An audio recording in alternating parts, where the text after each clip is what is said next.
नमस्कार दोस्तों, मैं चाय पर चर्चा पर एक बार फिर हाजिर हूं, आपका दोस्त जुगानी। और अभी स्टार्ट कर देते हैं। आज भी थोड़ी सी क्यूरीज है, नहीं तो क्यूरीज इतनी ज्यादा हो जाती है कि उसको हम कर नहीं पाते हैं। जितना हमने कल कवर किया था आनंद जी की क्वेरी, उसमें उनकी थोड़ी सी जिज्ञासा रह गई होगी। पहले उसको शांत कर देता हूं, उसके बाद में अगली क्वेरी लेता हूं, सीधे और मुद्दे की बात करता हूं। देखिए आनंद जी, आपने परसेंटेज वाइज जो हमें एलोकेट किया था कि 10% आपका स्मॉल कैप में है, 30% मिड कैप में, 50% लार्ज कैप में एंड 10% अदर्स में है। ठीक है ना। तो आपका जो एज हो रहा है वो एज आपने हमें बताई हुई 41 ईयर्स, उसके हिसाब से आपका 59% किस में जाना चाहिए, आपका रिस्की एलोकेशन में ना जाना चाहिए। मैंने आपको पहले ही बताया था कि मैं आपके साथ कोई ऐसा रोह रियायत नहीं करूंगा। अगर आप इक्विटी में आए हैं, अभी आपकी 41 ईयर्स एज है, तो अगर आप मेरी सलाह मान रहे हो तो लोड देने में कोई भी कोर कसर की सलाह मैं नहीं दूंगा। तो मेरे हिसाब से जो आपका बनता है वो क्या है कि 59% आपका रिस्की उसमें जाना चाहिए, जिसमें कि आपका मिड कैप और स्मॉल कैप शामिल है। अगर आप थोड़े से मॉडरेट या कंजर्वेटिव इन्वेस्टर हैं तो भी आप मिड कैप में थोड़ा सा एलोकेशन अपना बढ़ा सकते हैं, लेकिन ऐसा नहीं हो सकता है कि स्मॉल कैप में आप डालेंगे नहीं। जो आपका एज का क्राइटेरिया है, रिस्क लेने की कैपेसिटी है, मैं अपने वीडियोज में ये बात आप लोगों को बता चुका हूं। अगर आपने ध्यान से देखा होता तो मेरे ख्याल से आप कर लेते। लेकिन चलिए, आपकी क्वेरी है, आपने मेरे को परसेंटेज वाइज एलोकेशन जो बताया है मैं उस पर बोल रहा हूं, क्योंकि अभी आपकी बिल्कुल युवा एज है, 41 ईयर्स की एज है, और आपको रिस्क तो अभी लेना पड़ेगा, क्योंकि इक्विटी में आए हो तो जहां पर भी हमें ज्यादा, हाँ इतना भी ग्रीडी नहीं हो जाएंगे कि सारे रिस्क में ही डाल देंगे, बट फिर भी क्या है कि जो एज के मुताबिक नियम बना हुआ उससे हम लेंगे। तो सबसे पहले आप देखिए, 30% आप कर दीजिए स्मॉल कैप में और 30% आप कर दीजिए मिड कैप में। ठीक है ना। अब एलोकेशन आप देख लीजिएगा किस हिसाब से आप एलोकेट करेंगे। ठीक है ना। आप उसी हिसाब से अपने जो फंड्स का आपको बताया हुआ है इतना आप कर दें, तो उसके मुताबिक करके और उसके बाद में आप इसको उसमें एलोकेट करने की कोशिश करें। पहली बात तो क्या है, आपको इतनी बार बताने के बाद में भी, इतने वीडियोज में आपने सबसे बड़ी क्या, इतना बढ़िया आपके पास इलेक्शन का जो फेज आया था, इसमें आपको जनवरी से लेकर के और मई तक तकरीबन मैं जो चिल्लाता ही रहा हूं कि यस भाई 31 मई तक कर लो, 31 मई तक कर लो। उसके मैंने, मेरे ख्याल से मैंने 24-25 मई के आसपास मैंने लोगों को रोका है। ठीक है ना। तब तक मैं जब जब जो डिप आता था तब तक आपको बता रहा था, क्योंकि लोग क्या करते हैं कि पैसा रख करके आप ही नहीं, उसके बाद में इंतजार करते हैं, फिर इंतजार करते ही रह जाते हैं। कभी कभी ऐसी सिचुएशन आती है, बस आपके साथ ऐसा नहीं आएगा। सिर्फ और सिर्फ आप एक काम करिएगा, जल्दीबाजी नहीं करिएगा, बाय मेहरबानी जल्दीबाजी नहीं करिएगा। अभी जो हो गया है वो हो गया है, कहीं नहीं मार्केट भागी जा रही, ना कहीं आपका पैसा भागा जा रहा है। जिस प्रकार से आपको एलोकेशन बताया हुआ है उसी प्रकार से अगर आप करेंगे तो कभी भी ऐसा नहीं हो सकता कि आप अच्छा खासा गेन ना प्राप्त करें। ठीक है। और ये आपका हो गया 30% स्मॉल कैप मिड कैप में कर दीजिए, 20% आप लार्ज कैप एंड 20% अदर्स में कर दीजिए। तो आपका एक बैलेंस्ड एज के मुताबिक पोर्टफोलियो बन जाएगा। जैसे जैसे फिर उसके बाद में जब आप सारा एलोकेट कर देंगे, जब हमारा प्रॉफिट 3 साल में 5 साल में दिखना शुरू हो जाएगा, जब आप 50 के पेटे में पहुंचोगे, तब जाकर के 50% की आपको इधर उधर करना रहेगा, वो फिर उसके बाद में कर लेंगे। 50 पहुंचने में आपको 10 साल हो जाएगा। 10 साल के बाद में आपका रिस्क कितना रह जाएगा, जीरो रह जाएगा किसी भी इंडाइसेस में, चाहे लार्ज कैप में हो, चाहे मिड कैप में हो, चाहे स्मॉल कैप में हो। उम्मीद करता हूं कि मैंने आपको क्लियरिफाई कर दिया है। आपको रिस्क तो मेरे मुताबिक लेना ही चाहिए। क्यों? क्योंकि 20-20% आप जो इसमें डाल रहे हो लार्ज कैप में और अदर्स में, अदर्स मींस उसमें आपका जो फ्लेक्सी कैप भी आ गया और उसमें आपका क्या नाम है अपना सेक्टोरल भी आ गया है, तो द बेस्ट है, कोई बात नहीं। 5% आपका गया होगा उसमें अपना सेक्टोरल में गया होगा, बाकी 15% फ्लेक्सी में आपने डाल दिया होगा, 20% आपने लार्ज कैप में आप बोल रहे हो कि आपने डाला हुआ। ठीक है। नहीं 20% नहीं, आपने लार्ज कैप में जो है 10% एंड अदर्स में किया हुआ, तो इसको इसके हिसाब से आप इसको करिए। ठीक है ना। तो आपका जो आपने मेरे को नहीं 50% आप बोल लो लार्ज कैप में डाला हुआ है, तो ठीक है। अभी आपने जो डाल दिया वो डाल दिया, जो अभी आप नेक्स्ट डालोगे, जो आप नेक्स्ट डालोगे वो आपको इसमें डालना उचित रहेगा, ताकि आपका फिर बैलेंस हो जाएगा, वहां से छेड़छाड़ करने की जरूरत नहीं है आपको। ठीक है ना। तो इसके हिसाब से अगर आप मैनेज करते हैं, एक बार मैं फिर क्लियर कर दूं, 30% आज की डेट में आपका स्मॉल कैप में परसेंटेज में जाना चाहिए, 30% आपका मिड कैप में जाना चाहिए, अकॉर्डिंग टू 100 माइनस एज का जो इक्विटी का क्राइटेरिया है उसके बाद में उसी लिहाज से रिस्क लेने की कैपेसिटी आदमी की हो जाती है, तो इसको हम लोग एलोकेट इसी हिसाब से करते हैं। मैं तो अपना इसी हिसाब से एलोकेट करता हूं कि यस, अगर मान लिया हमारी एज है अभी रिस्क लेने की, तो यस हम रिस्क लेंगे। जब मैं 2008 वगैरह में था तो उस समय और ज्यादा रिस्क थी। 2008 में जो 30-32 साल का मैं होता था तब और ज्यादा रिस्क थी, लेकिन क्या था, उस समय हमारे पास पैसा नहीं था। ठीक है, जाहिर सी बात है उस समय हमारे पास पैसा नहीं था। तो अभी आप 41 के हैं, ठीक ठाक सी बात है, अच्छा खासा आपने वो किया, वो ग्रोथ किया, अक्यूमुलेट किया हुआ है। इस अक्यूमुलेशन को इसके मुताबिक आप करें। चलिए ठीक है, थैंक यू। अगले हैं रजनीश कुमार जी। अब रजनीश कुमार जी क्या बोल रहे हैं, ठीक है, अनंत जी का भी मैं लास्ट में कर देता हूं, जो ये अपना पूछना चाह रहे हैं उसको मैं जो है क्लियरिफाई कर देता हूं कि ठीक है ना। अब ये बोल रहे हैं thematic fund, my portfolio analysis report is 10% in small cap, 30% in mid cap, 50% in large cap and 10% in others. तो आपका लार्ज कैप और 50% ये अदर्स मिलाकर के 60% हो जा रहा है, जबकि आपकी एज के मुताबिक वो 20% ही होना चाहिए।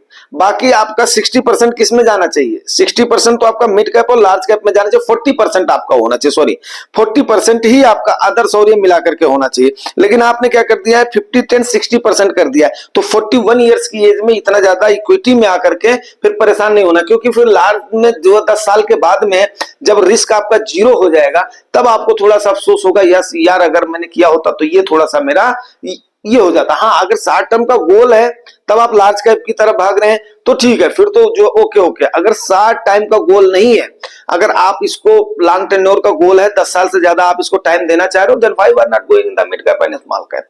अगर आपका 4-5 साल का गोल है तो आप जो फ्लेक्सी और उसमें जो है लार्ज कैप में चलिए, क्योंकि अभी क्या है, सारी चीजें जब तक आप अच्छे से लिख करके नहीं भेजोगे तब तक वो जो है फिर उसके बाद में कहीं ना कहीं हेजिटेशन है। मेरे हिसाब से अगर आपका 10 साल से ज्यादा का होराइजन है तो ऐसा होना चाहिए। Thank you very much.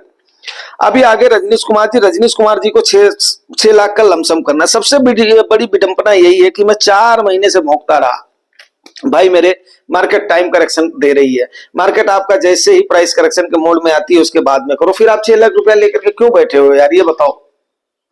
अभी आपको इतना अच्छा मौका मिला था, उस दिन आप कम से कम 2-2.5-3 लाख रुपया कर देना था। फिर उसके बाद में जब हुआ था, नहीं अब इंतजार करते रहो, गिरावट। ऐसा मेरे ख्याल से नहीं करना चाहिए, ठीक है ना।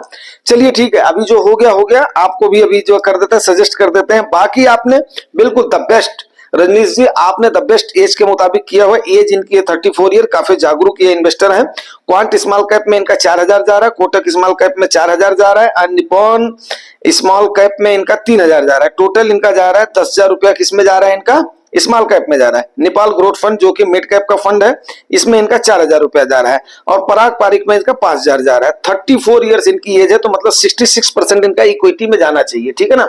अब इक्विटी में आपका जाना चाहिए, उम्मीद करता हूं आपने अपना इमरजेंसी फंड और प्लस उसके बाद में आपने अपना क्या नाम है, अपना सेफ्टी बोल दो, अपॉर्चुनिटी फंड आपने अपना बना लिया होगा। उसके मुताबिक आपका देखिए, अब एज के मुताबिक अगर इसको हम कैलकुलेट करते हैं तो 14,000 रुपए आपका स्मॉल कैप और मिड कैप मिला करके जाना चाहिए, जबकि आपका कितना जा रहा है, क्वांट स्मॉल कैप में 4, 3, 7, 3, 10, और आपका जा रहा है मिड कैप में निपॉन वाले में 4, 14। तो आपका बिल्कुल एक्यूरेट जो है ना, ये जा रहा है एक्यूरेट, आपका 14,000 रुपए आपका जा रहा है आराम से, कोई इसमें दो राय नहीं है। और 5,000 रुपए आपके जा रहे हैं फ्लेक्सी कैप में, जिसको हम जो पारंपरिक फ्लेक्सी कैप में, जिसको हम लार्ज कैप भी कंसीडर कर लेते हैं। तो आपका ये परसेंटेज वाइज जो आपका कट रहा है, that is the best, end funds भी आपने ठीक ठाक करे हुए हैं। एज के मुताबिक आपकी रिस्क लेने की एपेटाइट आपकी द बेस्ट है, ठीक है ना। अब 55,000 रुपए की जो आपकी पर मंथ की इनकम है, उसका एलोकेशन तो आपने कर दिया है। अभी इस 6 लाख के लिए बात कर लेते हैं। अभी इस 6 लाख के लिए आपने क्या करना है,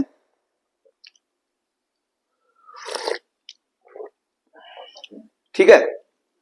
अभी इस 6 लाख के लिए आपने क्या करना है, इसमें हर महीने 5-5 हजार के हिसाब से आपको कितने फंड आपके हो जा रहे हैं,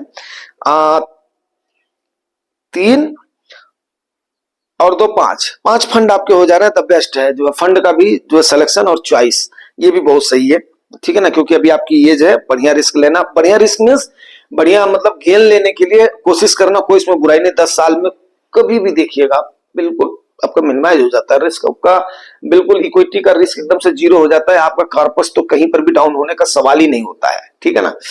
तो और आप अभी आप 34 के हैं, बिल्कुल आप देंगे टाइम। ये अभी किसका लिया था, अनंत जी का लिया था मैंने क्वेरी, तो अनंत जी का भी अभी मतलब 41 ईयर है, बिल्कुल 10 साल तो आराम से आप लोग दे सकते हो, 10 साल 15 साल टाइम दे सकते हो, कोई इसमें दो राय नहीं है, ठीक है ना। हम अगर मान लिया 10 साल का टाइम देने की कोशिश करेंगे तो कितने हो जाएंगे, 60 साल के हो जाएंगे। अब आज की डेट में अगर मान लिया 15 साल देने की कोशिश करेंगे 65 साल के हो जाएंगे। तो अगर मान लिया हम इस टाइप से वो कर रहे हैं तो आपको तो लेना ही चाहिए। चलिए ओके, अभी आपका इसका जो है ना 6 लाख रुपए का जो आप कर रहे हैं, इसको 6 लाख रुपए को आपने अभी 5,000 मान करके चलो, 5,000 रुपया पर मंथ आप इसको लमसम आप हर महीने जिस दिन आपको थोड़ा सा भी दिखाई देता, चाहे 1% का ही डिप दिखाई देगा, तो आप उसके बाद में उसको एलोकेट करना शुरू कर दें, क्योंकि यहां से नहीं क्लियर है कि मार्केट कितनी जाएगी। आप कोई एक डेट सेलेक्ट करें, नहीं तो पर वीक एक एक फंड का सेलेक्ट कर लें। मैं जो फलाने वीक में इस वीक में डालूंगा, इस वीक में डालूंगा, इस वीक में डालूंगा। 5 वीक है, किसी बात तो एक वीक तो 3 वीक ऐसे कवर हो जाएगा, अगले एक वीक में आप 2 फंड में डाल दीजिए। ऐसे करके आप जो 25,000 रुपया तो हर महीने आप इसको अलोकेट करना शुरू कर देंगे, तब जाकर के आपका कितना 25 छक्का 1.5, तो जाकर के 6 महीने में जाकर के आपका फिर कवर होगा। आपके पास पैसा कितना हो रहा है, 6 लाख रुपया हो रहा है, ठीक है ना। तो 6 महीने मतलब जो है तकरीबन मान करके चलो 6 लाख का 1.5 लाख रुपया उसमें हो रहा है, तो 4 1.5 6, मतलब आपका 6 चौके 24, तो 2.4 ईयर्स आपका लग जाएगा किसमें,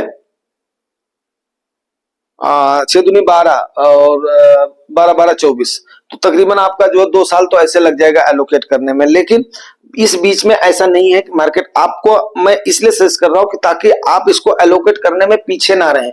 मार्केट ऊपर जा रही है, जाने दें, नीचे तो आनी है। जैसे ही यूएस वाला फेज जब आएगा, अमेरिका वाला जो है फेज, मतलब वहां का इलेक्शन जब स्टार्ट होगा तो हमारी भी मार्केट पे इंपैक्ट दिखेगा, उस समय अपना पेस बढ़ा दीजिएगा आप, ठीक है ना। जो आप अभी 5,000 रुपया अपनी इंडियन मार्केट जैसे राइज की पोजीशन में है इस समय, गवर्नमेंट वगैरह फॉर्म हो गई है, तो आपको इसीलिए 5,000 की सलाह दे रही। जैसे ही यूएस वाला सिनेरियो आएगा तो मार्केट अपनी करेक्शन मोड में जाएगी पक्का, जो उसके बाद में थोड़ा बहुत डाउन भी जाएगी जैसे वहां का सीन चलेगा, तो उसके बाद में उस समय आप अपने पेस को बढ़ा दीजिएगा। जहां 5,000 करो 10,000 रुपए जो पर फंड कर दीजिएगा, बट जल्दीबाजी नहीं करिएगा, ठीक है ना। मैं आपको भी यही बता रहा हूं, आनंद जी को बता रहा हूं, जितने भी व्यूअर्स और सब्सक्राइबर्स हैं, प्लीज इसको जल्दीबाजी करके नहीं डालिएगा, ठीक है ना। जो हो गया वो हो गया है, टाइम कहीं नहीं गया, टाइम फिर आएगा, मार्केट टाइम देती है, ठीक है। तो उम्मीद करता हूं ये भी चीजें आपको समझ में आ गई हैं। अभी देखते हैं, कल की नई गवर्नमेंट फॉर्म हुई है और काफी ज्यादा जोश बाजार में है, सिंड्रोज अच्छे हैं, तो आज की मार्केट कुल में आकर के अप जानी चाहिए। अगर प्रॉफिट बुकिंग होती है तो ठीक है, लोग प्रॉफिट बुकिंग करेंगे, हो सकता है भाई अभी मार्केट इसको कैसे लेती है वो आज जो देखने की बात है, फिर उस समय देखते हैं, हमारी भी रहेंगी निगाहें रहेंगी। फिर शाम को मिलते हैं किसी और उसमें विषय पर, चर्चा पर। अगर देखो आप लोगों का जो भी क्यूरीज है, आपका जो भी जिज्ञासा है वो आप डालोगे, डेफिनेट है आपका यहाँ पर कवर करा जाता है। और तकरीबन ये मान करके चलो हफ्ते में तो न जाने कितनी क्वेरीज कवर कर लेता हूँ, बट संडे को एक दिन में नहीं कवर हो जाती, अगर सही तरीके से हम जो है इसको करना चाहें तो। और उम्मीद करता हूँ कि आपको मैं द बेस्ट समझाने की कोशिश करता हूँ थोड़ा सा टाइम दे करके, एंड आप लोग ज्यादा से ज्यादा लाभान्वित रहें। जो मेरे नए जो है ये है अपना व्यूअर्स हैं, उनसे बस एक ही निवेदन है कि केवल 0.1 सेकंड लगता है सब्सक्राइब करने में, और उसके बाद में आप इसके मेंबर बनिए परिवार के। काफी अच्छे से यहाँ पर एक पारिवारिक अपना राय सलाह होती है जो कि एक एजुकेशनल पर्पज के लिए है। बाकी आप लोग अगर इन्वेस्टमेंट करना है, थोड़ा बहुत संदेह होता है, तो आप अपने फाइनेंशियल एडवाइजर से भी सलाह ले सकते हैं, ठीक है ना।